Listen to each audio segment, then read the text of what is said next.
question that I often get asked is, well, where did this whole idea for a book about language and coaching come from? And when we look at it, it really goes back to my earliest days getting into the field of personal training and strength conditioning. And when I remember working with various mentors and watching how they interacted with clients or interacted with athletes, one thing that consistently stood out to me was how they communicated. And in one case, I would see that communication seemed to really stick, seemed to resonate, literally in the client's movement. Their words would help the client move better. And then I would see another coach literally using a similar program, same movement, but you wouldn't see the same echo of effectiveness with the language. And then I reflected back as I was going through those experiences in college to my own upbringing in various sports and thinking of the best coaches that I worked with. Oftentimes they made things fun. They made things simple. They made things visual. You did not feel that learning was effortful. And at the time, you just responded as a coach or an athlete to whatever was in front of you. And very often it was this whole idea that language, cues, instruction, how you taught people was something almost passed down by the campfire from one generation to the next. It was the art of coaching, if you would. It wasn't a science.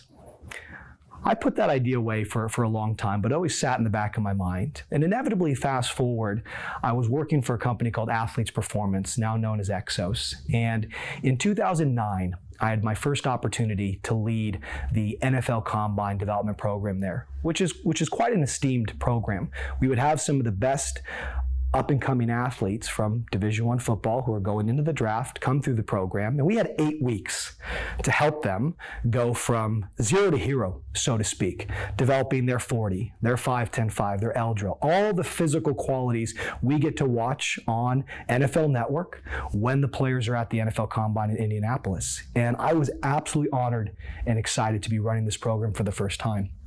And after 1 year in the program, I looked back and said, wow, I have a ton to learn. Had one of the best facilities, had some of the best athletes, had incredible mentors.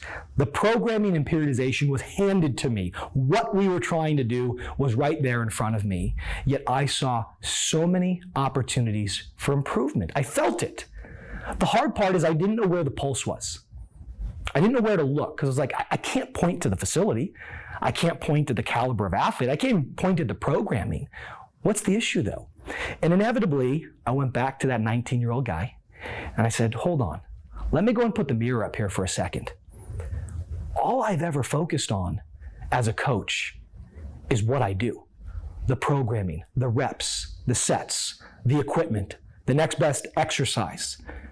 But where have I ever focused on how to coach, how to deliver the message, how to translate what I know into how they move? I realized that I had not dedicated nearly enough time to the thing I literally do all day long, which was teach. And in that moment, I saw myself as that, as a teacher. I saw my athletes for a moment as a student. And I asked myself an important question. What do I teach? I teach movement.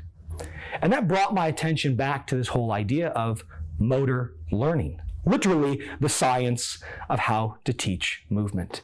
And I spent that summer reading one of those old dusty textbooks on how to instruct, how to give feedback, how to design sessions, all with this rich goodness of evidence, science, on how to coach. So the next year, without having to change my programming, without having to change the facility and another batch of incredible athletes, I had spent a year interrogating how I communicate, how I teach. And the second I did that, I went from being happy with what I said to being happy with what I saw and ensuring that my words, how I taught, echoed in the movement of every athlete that I worked with.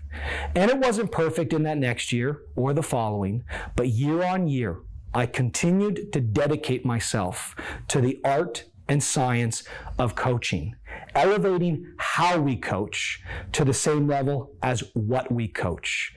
And in this book, we are going to be dedicating our time to one aspect of that, the language of coaching, specifically looking at how our words turn into their thoughts and help our athletes, our clients, our patients move better. That's what this is about. It's been a long time coming, and I'm happy to share my journey through an art and a science to hopefully help other people who had that same burning feeling inside of them that something was missing. I believe this will help fill that gap.